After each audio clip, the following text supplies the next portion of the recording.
Everyone, and welcome to this wealthmanagement.com fast chat. I'm Shannon Rossick, and I'm joined by Aaron Spradlin, Chief Information Officer at United Planners. Aaron, appreciate you joining me. Yeah, I'm excited to catch up. Oh, likewise. And, just for context, we'll be taking a fast but deep dive into United Planners' philosophy on technology, which I'm excited to dig into. So, Aaron, teeing up the first question, tell me a little bit about your philosophy on technology and how it differs from other broker-dealers. You bet. And from financial services in general. So United Planners, as we kind of watch what's happening in the industry with the mergers and acquisitions and the challenges wealth management is facing today, I think the thing that we've kept true north on is really believing in the independence of our advisors. We really believe in their independence of their technology stack, as well as their brand. And that shows up in our technology. So it shows up in our roadmap, it shows up in our critical initiatives, it shows up in everything that we do. For example, when we think about even the account opening process, something as mundane as that, historically, a lot of firms have really focused on how they can centralize that or make it in the best interest of maybe, say, the broker-dealer or the financial services firm that the advisor is working for. Where at United Planners, we've always been focused on how do we allow them to take advantage of these innovative platforms that are out there, these innovative account opening platforms or innovative client engagement platforms and all the buzzwords that go with that. So how do we allow them to maintain that with who their clients are and what their branding is and make that as efficient as possible? So not seeing us as the center of the universe, but their brand, their process is the center of the universe. And then our mission is to make that as efficient and as from paperwork processing, from human resources, as well as from technology, to really engage them, to allow them to maintain that independence versus kind of stealing that independence from them through technology. And walk me through that process a little bit of what's driving the technology decisions at United Planners. Is it coming from advisor feedback? Is it you obviously keeping your finger on the pulse? What's ultimately driving these initiatives? Well, that's great. What's driving it? So ultimately what drives it for our firm is a focus on this idea of partnership, right? So we are a partnership, and that's really what defines us uniquely in the industry from a structural perspective. But that shows up in everything that we have within the firm mechanically. So for example, we have a partner advisory team that is a team that engages with the senior leadership. Those meetings are opportunities for us to get feedback on our ideas and for them to give us feedback. So ideas flow from that partner advisory team who work with our advisors, and we want to make sure that we're hearing them, and there's a function for that. We also have a function within our company called a critical initiative process, and that process, again, mechanically allows the senior leadership to get together and say, what are we going to say no to? You see, a lot of firms are really good at saying yes and never doing it. One of the things we've got really good at United Planners is learning how to say no and staying focused on what is really critical. And that criticality is what's going to be the thing that our advisors need, right? So you really have these, so you have the advocacy of our Sheila's team and our partner development team and what they're hearing that advisors need. You have our existing advisors, and all that feeds in that critical initiative committee and that ability to learn how to say no. So mechanically, those two things are necessary if you're going to deliver on your roadmaps and stay true north. And that's, I think, two unique things that our firm does and has done well for years that differentiates us from the market. So speaking of saying no, then I have to ask the $1 million question around AI. Is it on the roadmap? Yeah. Have you said yes to it, no to it? Yeah. What does it mean at UP right now? Right. So fancy algorithms, also known as AI. So yes, we have said yes to it. Okay. So, but let me tell you how we've said yes to it. So again, kind of back to this critical mission of thinking about what advisors need and the account opening process. As you know, it's a very complex, multiple workflows, and all the complexity that advisors face, custodians face, and everybody faces. And we have the digital account opening processes like DocuSign that are very innovative. At the end of the day, United Planners has over, I think, close to 60 different workflow engagements that our advisors have, whether they initiate the process through Schwab or TDA or some other custodian or through a laser app and myriad of ways. And so all of those will end up into DocuSign, but DocuSign has its limitations. Now, we as a firm could turn around and say, well, you know what? The solution really is to go out to all of our advisors and say, you must use this system, call it System A. And if you use this system, all your problems are solved. But now, in a sense, I've gotten interfered with their client engagement tools that are out there.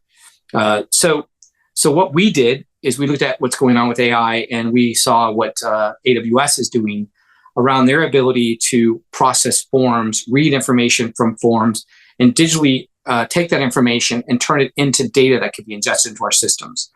So rather than kind of taking that vision even further, is saying, well, is there a world in which an advisor could use any form that they want or any process they want, and we could use AI to essentially read these forms, process these forms, and enter it to our system for them, or enter it into our system for our back office so a human doesn't have to do it.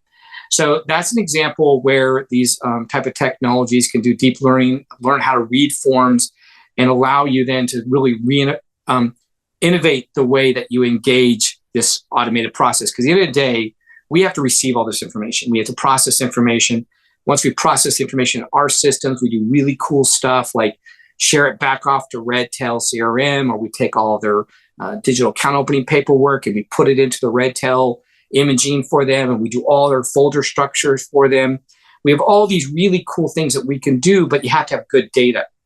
And so you can go back and say, well, in order to have good data, you have to use this one system that supposedly does everything.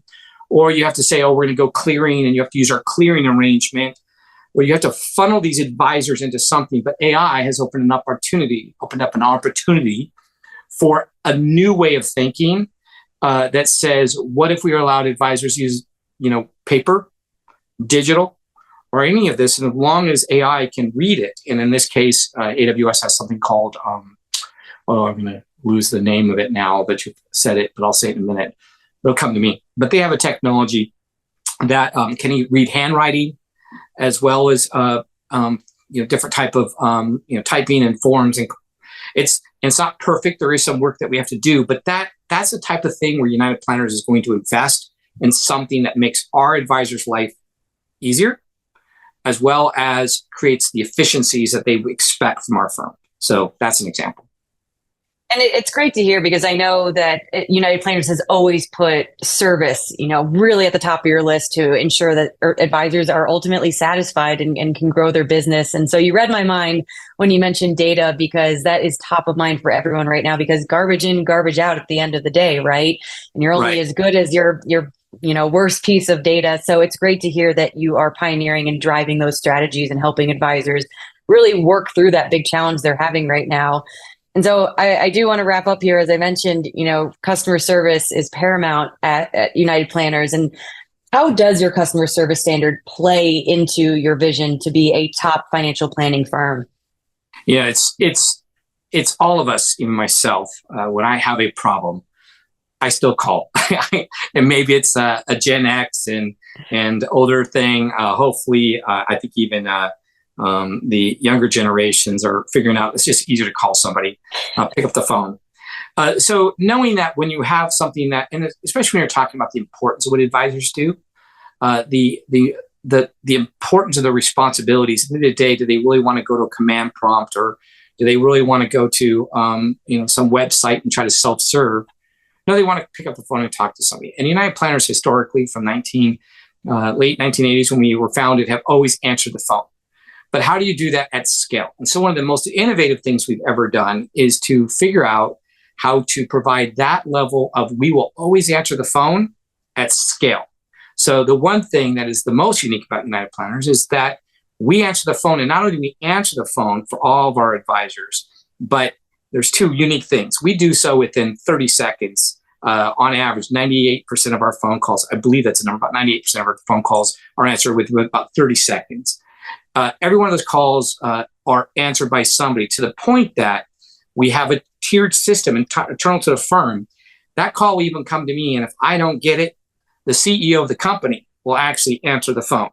So it's a built-in technology using Salesforce and Zoom, as well as other various technologies, in order to kind of centralize that user experience, but make sure that all of our advisors' calls are answered And once they're answered, that there's somebody accountable for the follow-up to make sure that whatever they called for is resolved.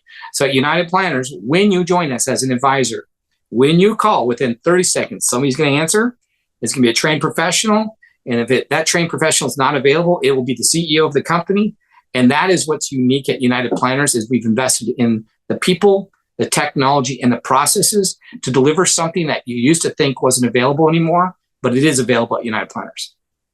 Well, those numbers are certainly impressive, and even more impressive that the CEO is picking up the phone as well. Yeah, so not many firms can say that. It does happen. It does happen, and every once in a while, I'm like, I see it pass me, and my first thought is, oh no, I hope he doesn't get this phone call because he loves to talk to the advisor, so he'll take it. But then there's just this oh, what happened that it ended up getting to the CEO. But ultimately, that's how important he takes it, and that's critical. If the CEO of the company and all of the partners who own the company and all the executives are willing to be part of a call tree and answer a phone call to make sure an advisor is heard, that is the kind of firm that you want to join. That shows the commitment level we have to our advisors. And all of that obviously is powered by really cool technology. But I'm not proud of the cool technology. I'm proud of answering the phone. Well, United Planners is certainly doing something right when it comes to culture and technology. And Aaron, really appreciate your insights. Thank you so much. You bet. Thank you.